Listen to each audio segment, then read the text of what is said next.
Hello mga loves, tara't samahan niyo ako magluto ng bituka at atay ng tao ay Mali.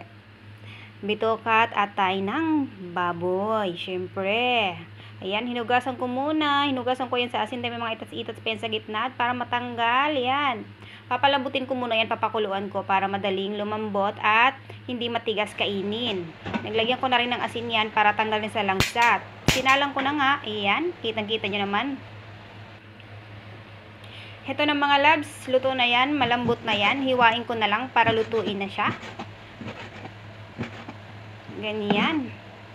Maliit-liit lang ang hiwa para ano lang, budget. Hindi masyadong kalakihan ang hiwa. Budget lang, diba? At ito na mga loves, tapos na. Kailangan natin hugasan ulit. Dahil alang sa engine pa rin. At yung mga itas-itas sa loob ay matanggal naman. At nagpainit na rin ako ng kaldero at naglagay na rin ako ng mantika. Naghiwa na ako ng bombay, bawang at luya. Siyempre, ginisa ko na. Sabay ko na rin lagay, lunod yung bituka at atay. Gisa ko muna hanggang mamutla yung atay. At yan na nga, naglagay na rin ako ng isa't kalahating baso pang sabaw para pampadagdag. Lambot, nagtimpla na rin ako ng tuyo, patis. Ang patis hindi ko na ginisa.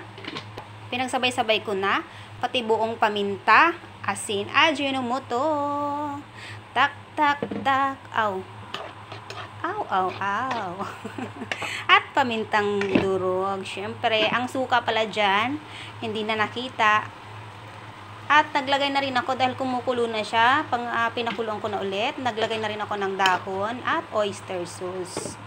At naglagay rin ako ng sili ha, ang suka hindi na nakita nung paglagay.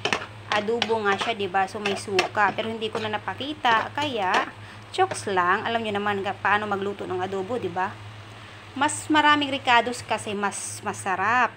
At ayan ang mga loves, tara tikman natin.